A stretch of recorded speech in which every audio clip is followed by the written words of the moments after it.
श्री स्वामी समर्थ. गणपती बाप्पा मोरया, मंगलमूर्ती मोरया. बाप्पाच्या कृपेने तुमच्या सर्व इच्छा मनोकामना पूर्ण हो. उद्या आहे संकष्ट चतुर्थी. या दिवशी जर आपण काही उपाय केले, काही सेवा केल्या तर त्या खूप म्हणजे खूप प्रभावी ठरतात. पण या दिवशी जर आपल्याकडून काही चुका झाल्या तर त्याचे दुष्परिणाम देखील आपल्याला भोगावे लागतात. भरपूर वेळा आपल्याला काही गोष्टी या माहीत नसतात आणि आपल्याकडून या छोट्या छोट्या चुका होऊन जातात. आपण म्हणतो की मी उपवास केला, सेवा केली, तरी पण मला त्याचे फळ का मिळाले नाही, उलट मला त्याचे दुष्परिणामच हे भोगावे लागले. तर या संकष्ट चतुर्थीच्या दिवशी कोणत्या गोष्टी कराव्यात, तसेच कोणत्या चुका टाळाव्यात, याबद्दलची माहिती आज आपण या व्हिडिओमधून जाणून घेणार आहोत. तत्पूर्वी तुम्ही चॅनलमध्ये नवीन असाल तर चॅनल लाईक करा व सबस्क्राईब देखील करा. कमेंटमध्ये श्री स्वामी समर्थ किंवा गणपती बाप्पा मोरया लिहायला विसरू नका. चतुर्थी तिथी ही गणपती बाप्पाची सर्वात आवडती तिथी आहे. महाराष्ट्रातील प्रत्येक घरात संकष्ट चतुर्थीचा उपवास हा केला जातो. मनोभावे व्रत केले जाते. मनोभावे व्रत केल्यास बाप्पा आपल्यावरती येणारी सर्व संकटे, विघ्ने दूर करतात. तसेच गणपती बाप्पाला बुद्धीचा देवता देखील म्हटलं जातं. त्यामुळे आपल्या मुलांची अभ्यासामध्ये, नोकरीमध्ये प्रगती व्हावी यासाठी देखील गणपती बाप्पाची पूजा सेवा ही केली जाते. आता संकष्ट चतुर्थीच्या दिवशी आपण सकाळी लवकर उठायचं आहे. अगदी तुम्ही ब्रह्ममुहूर्तावरती उठलं तरी पण चालेल. सकाळी उठल्यानंतर आपण जेव्हा पूजा करत असतो तर पूजा करण्याच्या अगोदर आपण आपल्या घरामध्ये गोमूत्र शिंपडायचं आहे.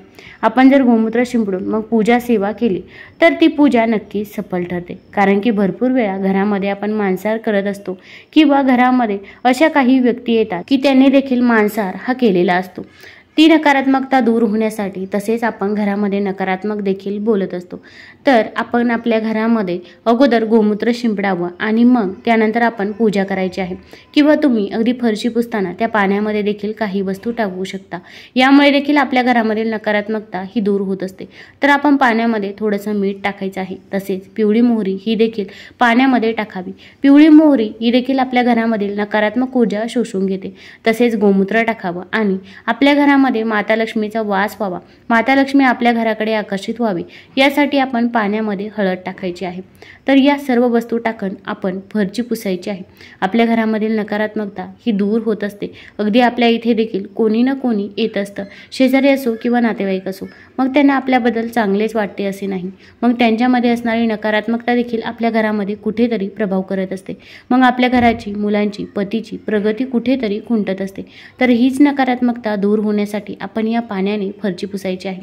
तसेच आपल्या मुख्य दरवाजावरती आपण आंब्याच्या पानांचं तोरण देखील लावावं. तसेच उंबरठ्याचं लेपन करायचं आहे. दाराबाहेर आपण रांगोळी काढायची आहे. अगदी मोठी रांगोळी काढणे जरी शक्य नसेल तर कमीत कमी फक्त माता लक्ष्मीची पावलं काढली तरी पण चालेल. एका पावलामध्ये हळद टाकायची आहे, दुसऱ्या पावलामध्ये कुंकू टाकायचं आहे. यामुळे साक्षात माता लक्ष्मीचा वास हा आपल्या घरामध्ये होत असतो. तसेच या दिवशी आपण आपल्या घरामध्ये भांडण, तंटे, वादविवाद हे होऊ द्यायची नाही. अगदी घरातील लहान मुलं असतील किंवा अगदी मोठी माणसं असतील तर त्यामध्ये देखील भांडण, तंटे, वादविवाद होऊ द्यायचे नाही.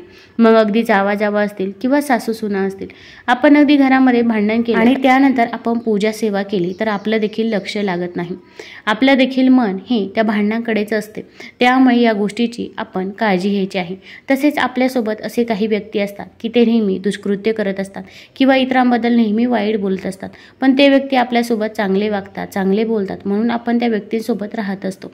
पण संकष्ट चतुर्थीच्या दिवशी आपण अशा व्यक्तींसोबत चुकूनही राहायचं नाही किंवा त्यांच्या इथे जेवण देखील करायचं नाही. आपण जर असे केले तर आपण देखील पापाचे भागीदार होत असतो. आता संकष्ट चतुर्थीच्या दिवशी आपण पूजा सेवा करत असतो तेव्हा आपण आसन घेऊन बसत असतो. तर आसन देखील काळ्या रंगाचं नसावं. कारण की आपण पूजा करताना जे काही वस्त्र परिधान करत असतो ते देखील काळ्या रंगाचे नसावे. मग काळ्या रंगाच्या बांगड्या असतील किंवा काळ्या रंगाची टिकली असेल तर ती देखील आपण लावायची नाही. मॅचिंगच्या काळामध्ये आपण या सर्व गोष्टी विसरून जातो. पण आपल्याला या गोष्टींची काळजी घेणे अत्यंत गरजेचं आहे. तसेच चतुर्थीचा उपवास आपल्याला जर करायचा असेल तर चंद्रोदयाची वेळ पाळणे देखील आवश्यक आहे. चंद्राची पूजा केल्याशिवाय हा उपवास घडत नाही. चंद्रोदयाची वेळ पाळणे शक्य नसेल तर चतुर्थीचा उपवास करू नये असे म्हणतात. मग अगदी आपण उपवास करणे शक्य नसेल तर या दिवशी आपण सेवा देखील करू शकता. या दिवशी आपण गणपती अथर्वशीचे पठण आवर्जून करावे. तसेच आपल्या मुलांना देखील हे पठण करायला लावावे किंवा श्रवण केलं तरी पण चालेल. यामुळे बाप्पाचा आशीर्वाद हा आपल्याला मिळत असतो. आपल्या मुलांना मिळत असतो व मुलांच्या अभ्यासामध्ये नोकरीमध्ये प्रगती होत असते। चतुर्थीच्या दिवशी कोणत्याही पशुपक्ष्यांना छळू नये।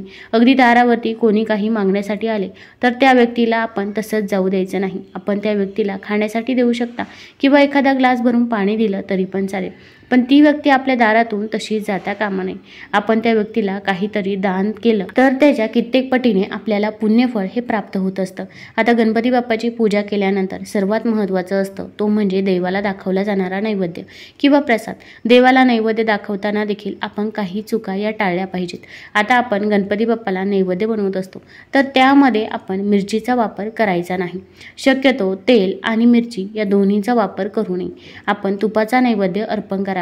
देवाला सात्विक अन्न आवडते, त्यामुळे या गोष्टीची आपण काळजी घ्यायची आहे। जास्त तिखट कोणतेही नैवेद्य आपण बाप्पाला अर्पण करायचे नाही। तसेच आपण देवाला नैवेद्य अर्पण करतो, अर्पण केल्यानंतर तो लगेच आपल्याला काढायचा नाही। नैवेद्य अर्पण केल्यावर सर्व लोकांनी काही काळ देवापासून दूर जावे आणि काही वेळाने देवाला नमस्कार करून तो प्रसाद आपल्याला काढायचा आहे।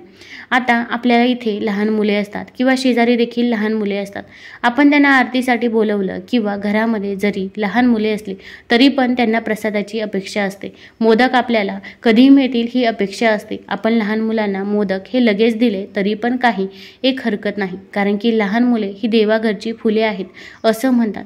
आपण त्यांना दिलेलं अन्न हे देवापर्यंत पोहोचतं, बाप्पापर्यंत पोहोचतं अशी मान्यता आहे।